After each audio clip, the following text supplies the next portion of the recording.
Good morning, my dear students of class 12.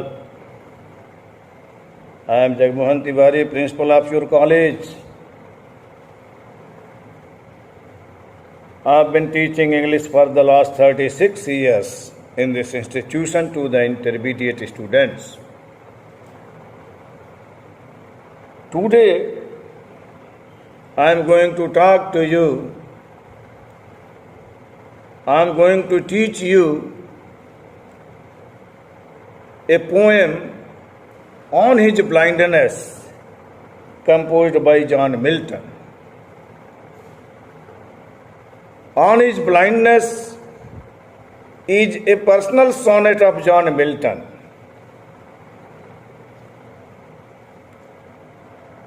It was written after his becoming blind at the age of 44. John Milton was a religious-minded poet. He had full faith in God.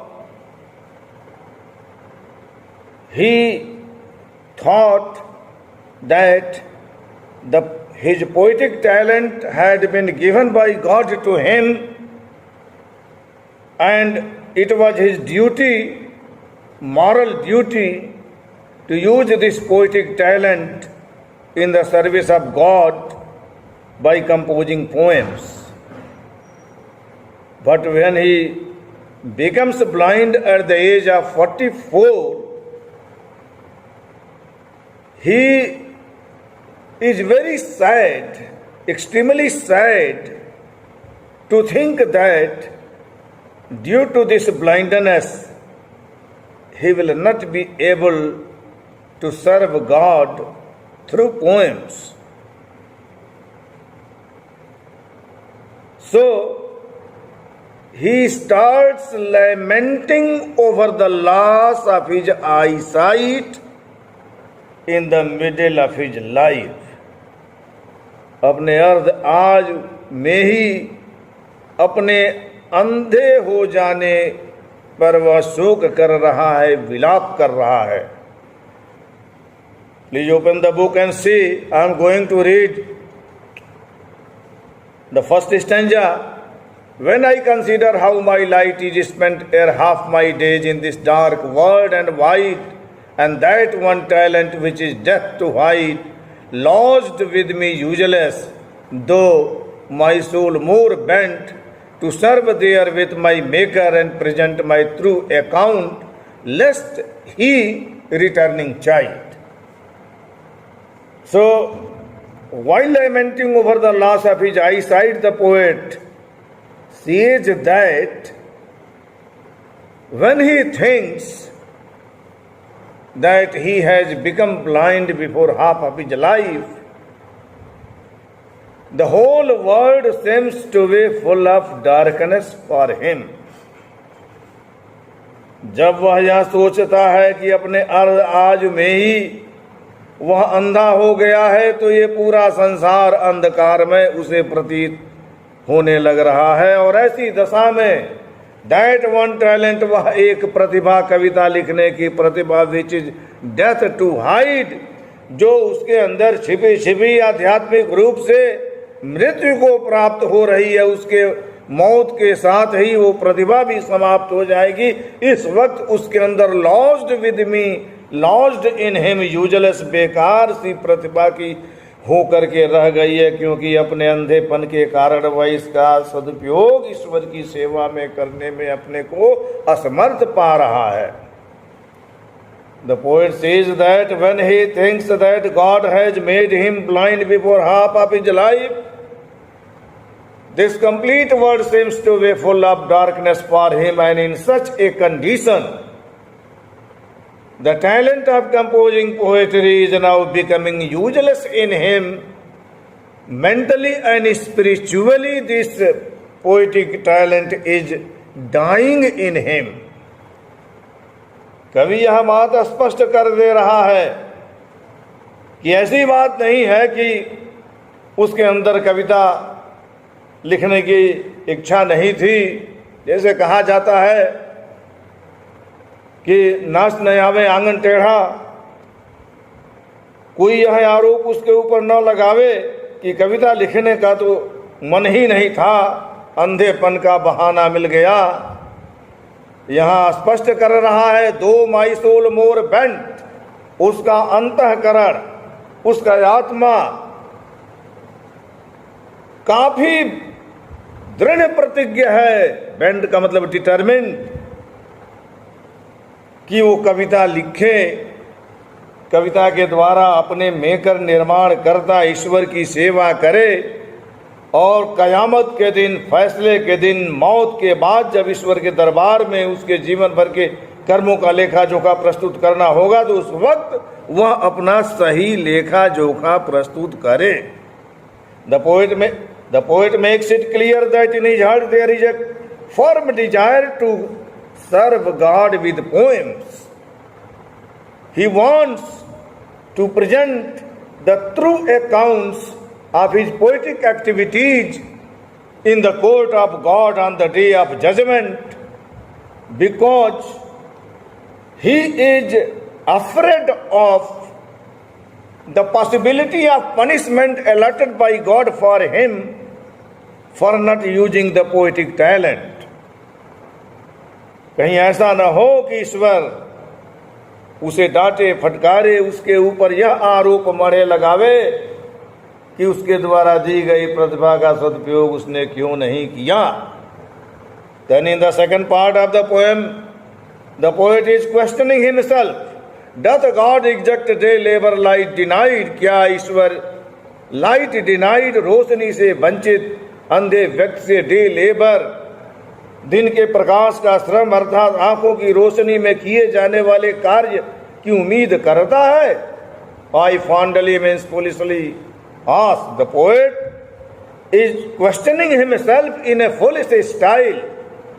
If God expects any service to be done in the light of eyes from a man who is without the light of eyes, means completely blind. If God expects that a blind man should do the work of eyes, then it will be called a cruel and unjust step of God. Because God knows it well that the poet is blind. God himself has made him blind. Even then, if he, means God, is going to expect the service to be done in the light of eyes from a blind man, it means it is not fair, it is not proper, it is not just, it is not generous. The poet has hardly murmured this. The poet has hardly thought of this complaint against God in him when his patience, antahkaran, prevents him from thinking against God. His patience to prevent that murmur soon replies, God doth not need either man's work or his own gifts. Who best bear his mild yoke, they serve him best. His patience, antahkaran, prevents the poet from thinking against God. His patience tells him that God does not expect any kind of service from any man. God gives us troubles to test our love, our devotion, and as far as the talent is concerned, God gives us talents. He gives some or other talent to each and every human being, but he never thinks of getting the return of those talents from the human beings. God is very forgetful. वो बड़ा भुलक्कड़ है मेरे प्यारे बच्चों। वो हमें प्रतिभा दे देता है, हमारे अंदर कुछ खूबियां भर देता है, और हमें देने के बाद, हमें प्रतिभा संपन्न, गुण संपन्न बनाने के बाद वो पूरी तरह से भूल जाता है कि उसने किसको क्या दिया। उसे क्या मालूम कब किसे क्या दिया। He is very forgetful. God is very forgetful, because just after giving us the talent, he forgets it completely. He does not remember what and to whom he has given, so there is no question of taking any return from the man. The best service of God is to tolerate the troubles given by God mildly, lovingly, bravely, and patiently. God gives us troubles to test our love, our devotion to Him. If we are the true servants of God, यदि हम ईश्वर के सच्चे सेवक हैं, we must tolerate the troubles as the gift of God. And ultimately, we shall be successful, we shall be happy.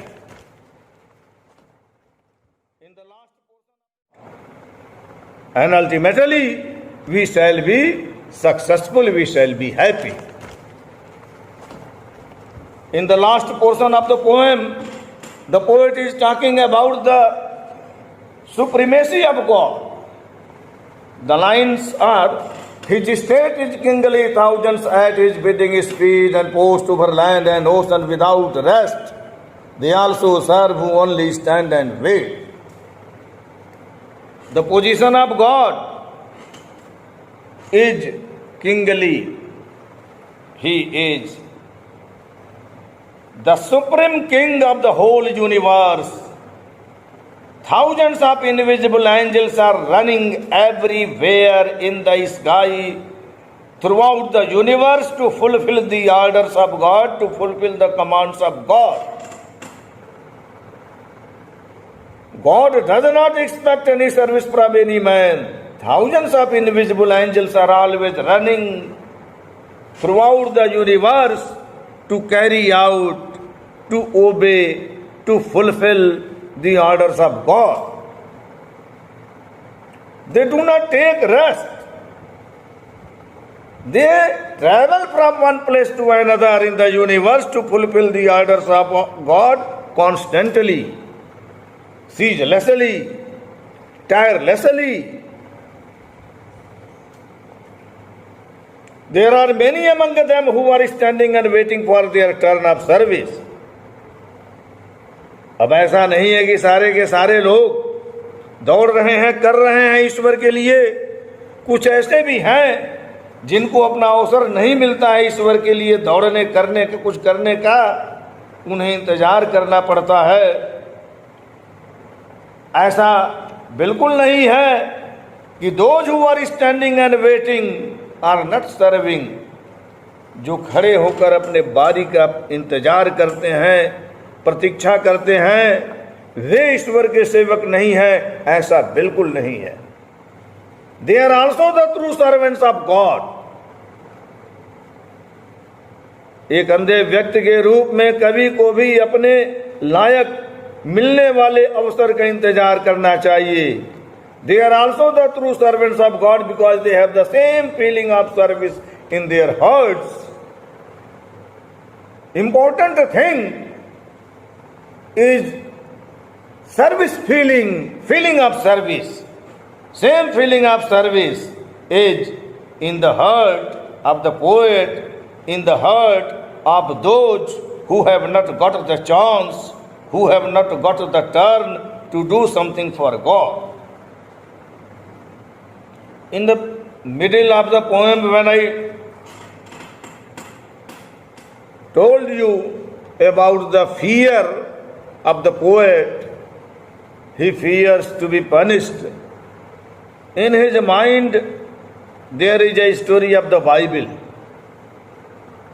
In the Bible, there is a story of a master having 3 servants. Once that master was about to go abroad for a certain period of time, he called the 3 servants and gave them coins separately with this instruction that each of them will try their best to use and utilize the coin and increase it as many times as possible. The master goes out. First 2 servants make the best use of their coin and increase it 2 times, 3 times more.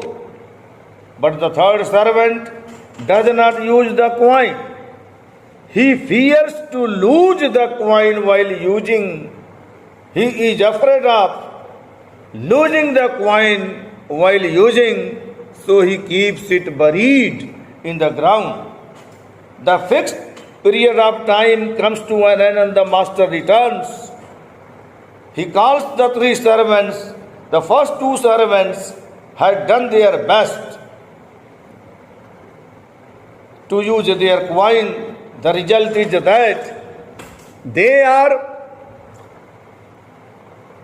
praised and rewarded by the master.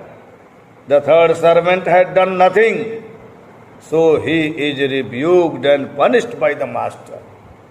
Similarly, in the middle of the poem, the poet thinks that if he does not use the coin of poetic talent, God may rebuke and punish him. In the last portion, in the last line of the poem, when he says, they also serve who only stand and wait. While writing this line, there is again one more story of the Bible in the mind of the poet. In the Bible, there is a story. एक बार ईसा मसीह अपने भक्तों का दरबार कर रहे थे. सारे उनके भक्त उन्हें उस असेंबली हॉल पंडिमोनियम सभागार में बता रहे थे कि उन्होंने लोगों के कल्याण भलाई के लिए यह किया वह किया.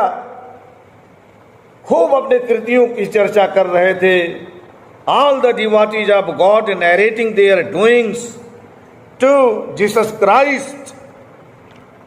But one devotee, एक भक्त named Joshua, was standing in a corner.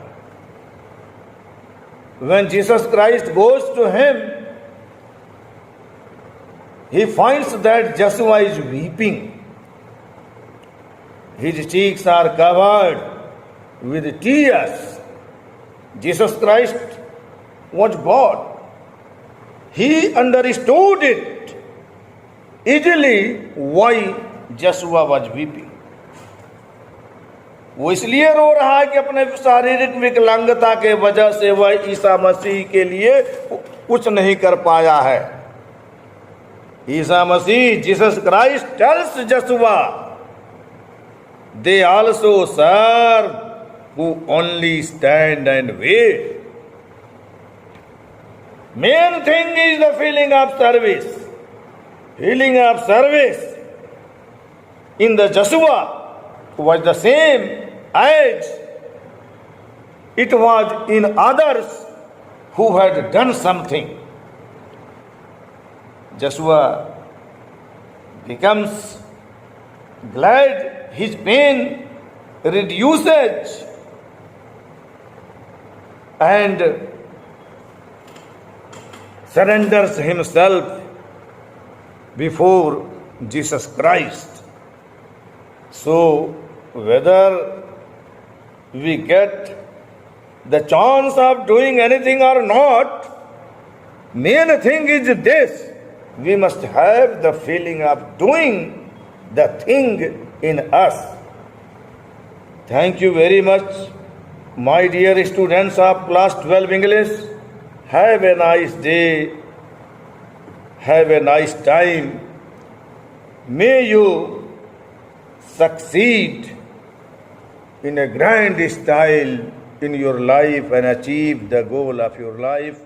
Thank you once again. God bless you.